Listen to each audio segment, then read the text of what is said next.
Hello, people of grace.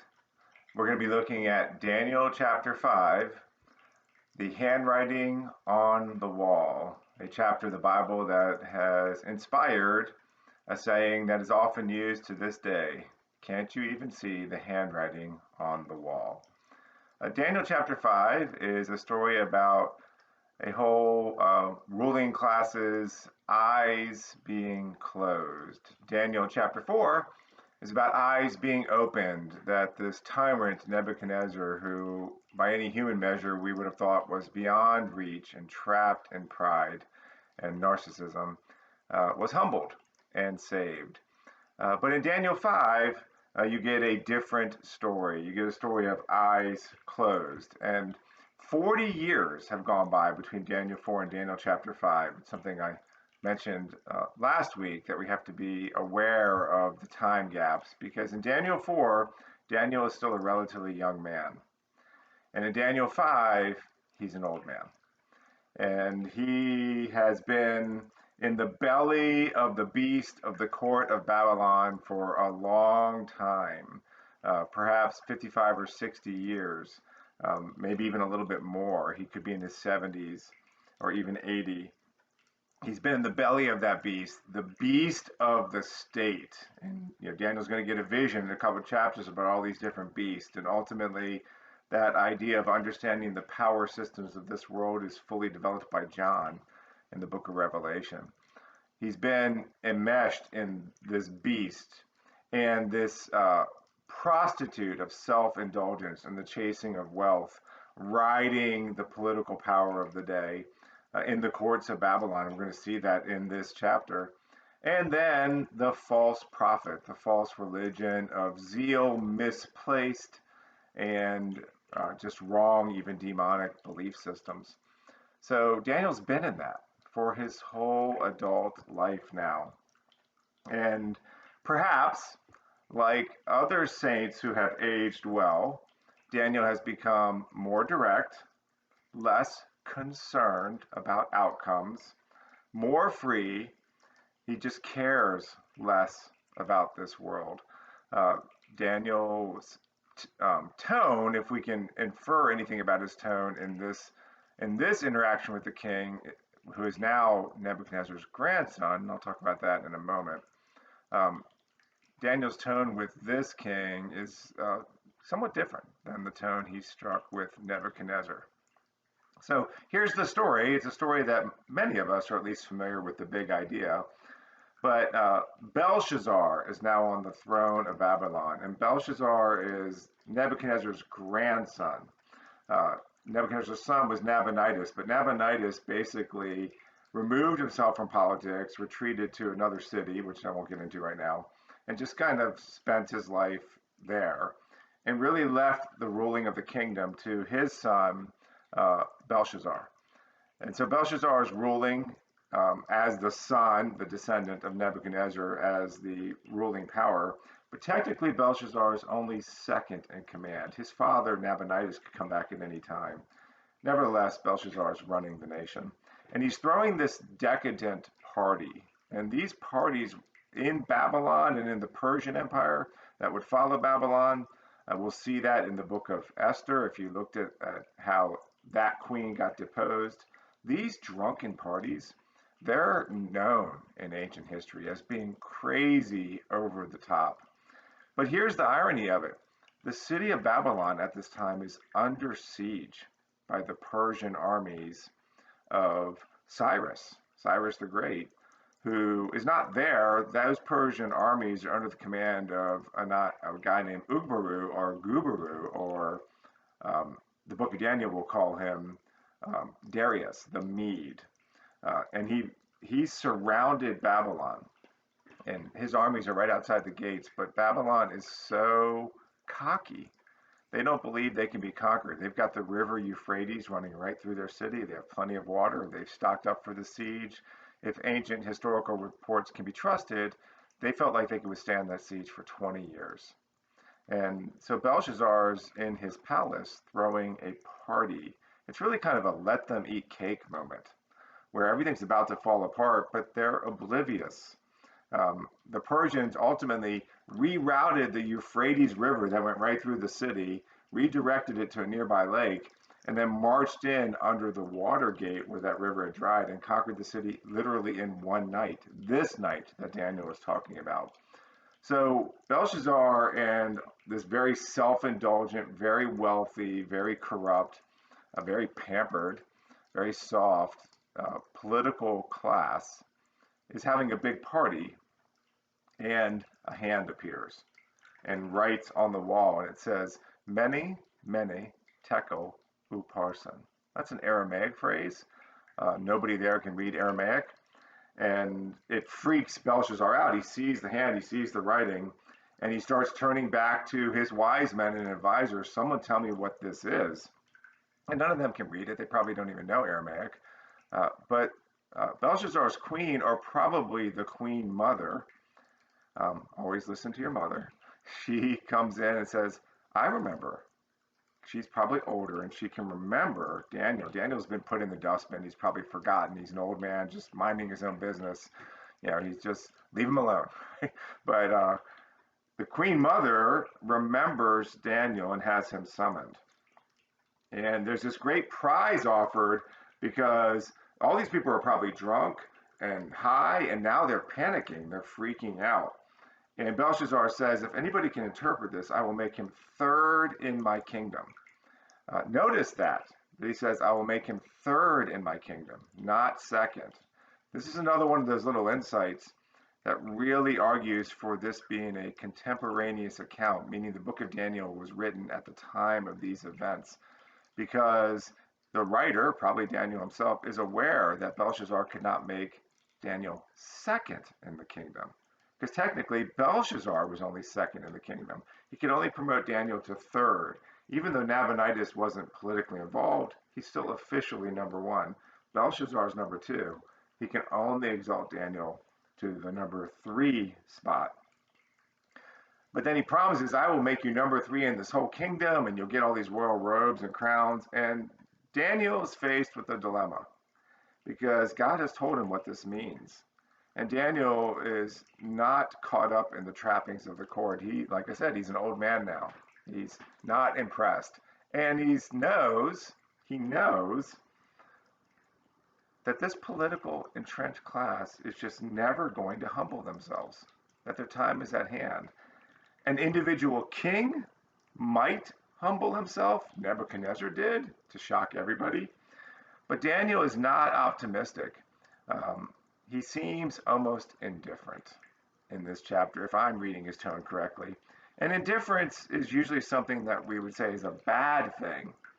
But contemplative saints throughout the history of the church have talked about reaching a place of good indifference. They're becoming free from the torment of fear and worrying about how things are going to play out. And that spike and that anxiety and that fretting and that frantically arguing on social media and trying to prove that your position is right, and all this stuff that's just the endless chaos and anxiety and stress and politics of the beast and pursuit of wealth and self-indulgence and false zeal and misplaced belief systems. And Daniel's just become indifferent to all that. He's had to. He's learned to survive it for 40 years.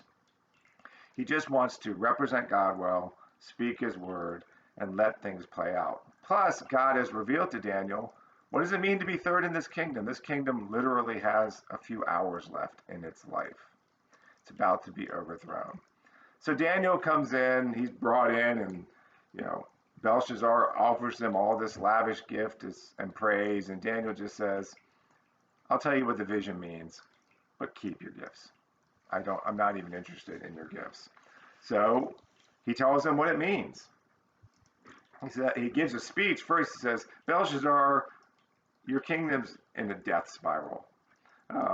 You have forgotten the wisdom your ancestor, your father, your grandfather, Nebuchadnezzar, learned in these 40 years. The whole kingdom, including you, Belshazzar, you've descended into pride, into self-sufficiency, into self-indulgence. You're falling down drunk and high right at this moment.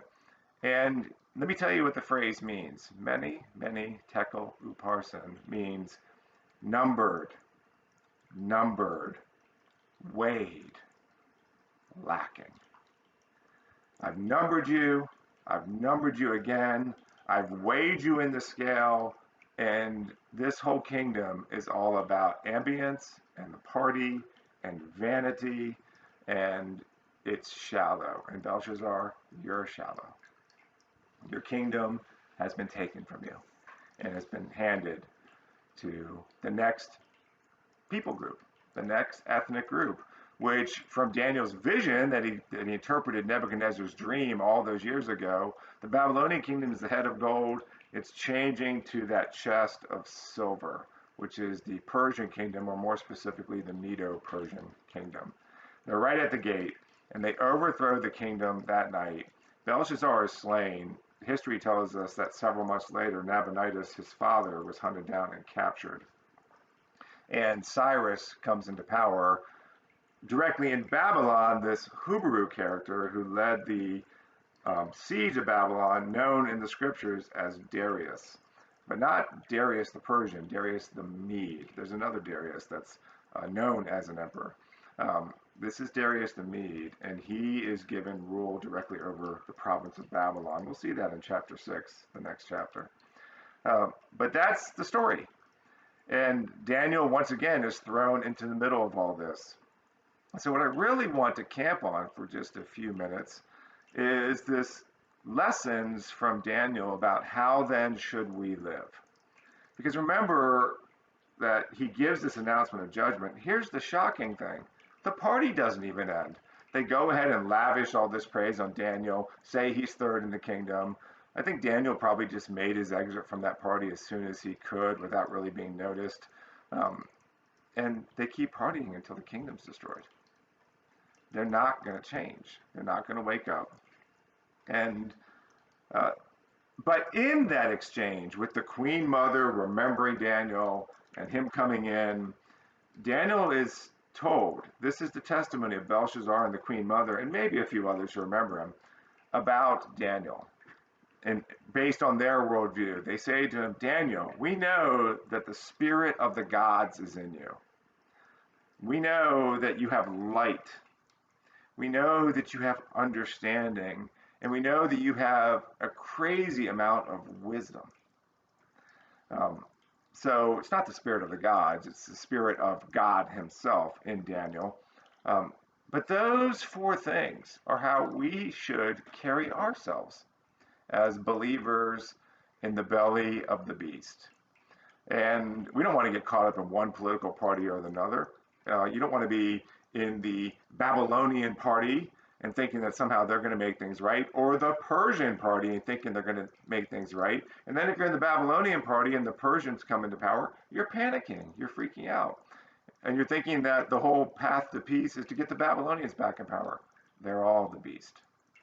And we as Christians need to vote our conscience and line up with whatever political party you think best fits your really worldview as a follower of Jesus Christ. But don't put your hope in them.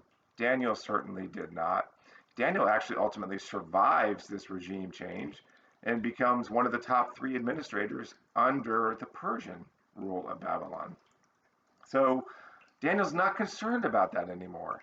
He's able to walk away from worldly power because he knows worldly power in the end is ultimately corrupted and corrupting. So instead, he focuses on these 4 things, and he's known for them. And you can be known for them if you give your life to the pursuit of these things. Number 1, just keep in step with God's Spirit. As you see the next horrible thing coming, you'll probably have an anxiety spike. That's the enemy right there, not the thing, the anxiety spike. And can you keep in step with God's Spirit? Peter gives us great advice about this in 1 Peter 5, that anxiety is one of the biggest things that takes us away from humbling ourselves under God's hand and just having that sense of God's Spirit in us. That impresses other people, even if they don't know how to label it, even if they call it the spirit of the gods. So keep in step with God's Spirit. Work on your inner state. Number two, be enlightened. The idea of light there means you are aware, you're self-aware, you have an enlightened view. You're able to carry yourself with that same kind of lightness of light. And just even when you go into a very dark situation, the light goes with you into that.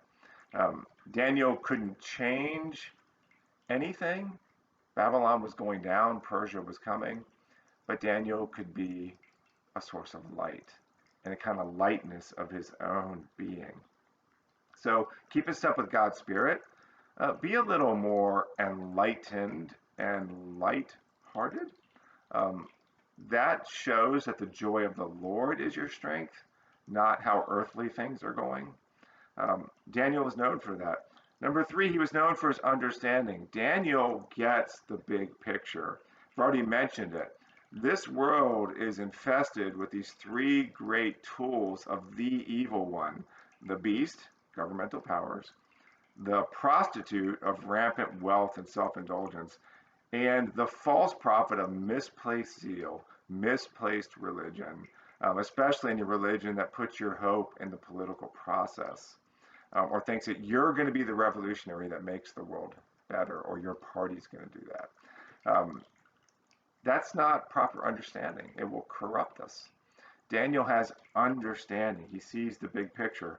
And because he is keeping in step with God's Spirit, because he is walking in a place of self-awareness and light and lightness of being, my burden is easy and my yoke is light. Jesus is the source of light, and he gives an ability to not get so weighed down by the politics and concerns of this world.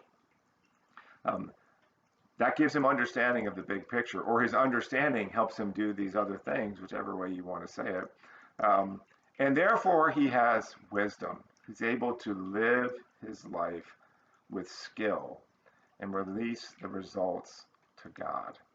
Now, those four big points, keeping in step with God's Spirit, being a person of light and lightness, being understanding so you don't get swept up in the power struggles of this world, and just stay humble and see the big picture, and living your life skillfully, releasing the results to God, and just trying to represent Christ well. Those four things are very powerful. And Daniel was known for those four things. And we can be too. In fact, nothing can stop you from becoming known for those four things except you. Don't let you stop you from being the you God has created you to be. Everybody wins when you become that person, because you have the benefit of the fruit of God's Spirit. Other people have the benefit of interacting with that better version of you, and that's what gives them the best chance to be attracted to the beauty that is Christ and become the best version of themselves. That is an encouraging thought. Dare to be a Daniel. Have a blessed day.